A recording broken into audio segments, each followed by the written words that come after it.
Hey guys, how is it going? PK is on the phone again. Today I'm gonna be talking about Bitcoin only, and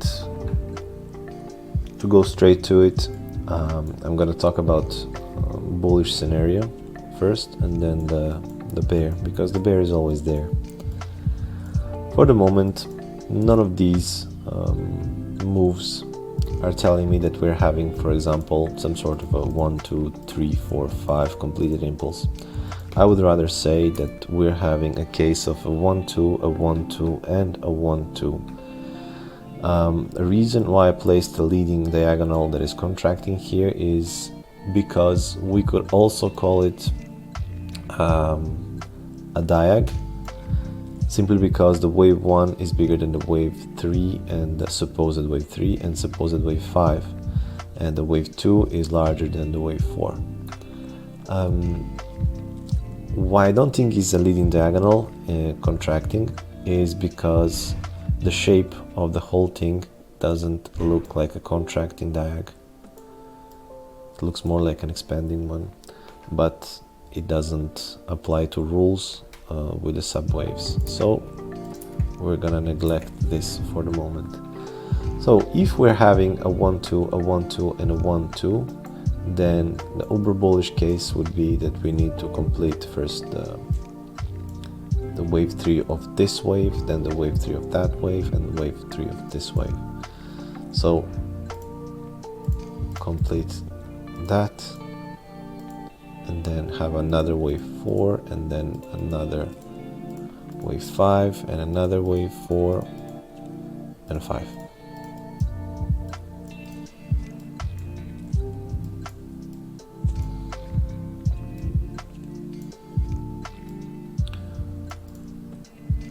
Something like this. And then we would complete something. However, since the Elliott wave here sucks and we cannot be certain of what's going on with the whole past, I have to present the bear case. So I'm gonna kill all the impulses for the moment and put the bear.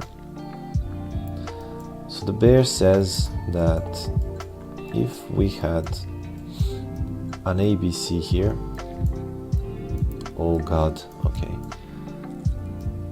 ABC for W, and then we had a corrective for the wave X. Now we need an ABC to complete our Y into the resistance area, the golden zone. You can see here that we have this structure of strong resistance, and this is all in log scale. If you put the linear scale, then it will make more sense that we have some sort of a rally towards the golden zone or the measured move area. There is this way to be looked at it, and there is one other way, which is here. In case you have an impulse over here as your wave A, and now we printed, if you count this as a 1, 2, 3, 4, and 5, then that would be your A wave, then your B wave, and now we need an impulse for the C, and then we continue down back to the Stone Age. And there's not a whole lot you can really do about it. So Elliott sucks, as I said. Here it looks like this could be done in an impulsive manner. The B is not deep enough when it comes to zigzags as well. So I'm really 50-50 on what's gonna happen. But for the moment, on the low time frame, I'm gonna show you what I'm almost certain that's what's happening, is that we're bullish, and I'm expecting a reaction somewhere here at the level of 28,600 and 28,500. So what's the point of Elliott wave? Even though that we're not, at least I am not sure on what's going on the macro scale, the point of Elliott wave is to find the pattern so that you can play the next pattern. And here I think that we're having a flat, and in Trade Devils we have the cheat sheet for every possible corrective or impulsive or a motive wave structure, and we have some guidelines that we're using for it. So for example, for the flat, you need a three-wave move down, three-wave move up, and then you need a motive wave or an impulse for your wave C, so A, B, C. And wave C usually related to wave A by 1 to 1, 1 to 1.27, or 1 to 1.618, or other Fibonacci multiples. So why I think that this is a flat in making? Here this looks like what I just showed. Goes down, goes up, it kills the top, the previous top, and then it goes down to trigger the stops again. It's what markets always does, and this looks like that. So now we need to confirm three-wave move, and an impulse or a motive wave. And here I think that we had some sort of a W, and then the expanding triangle for A, B, C, D, E for the X, and then A, B, C zigzag for Y. So that's the first three-wave move.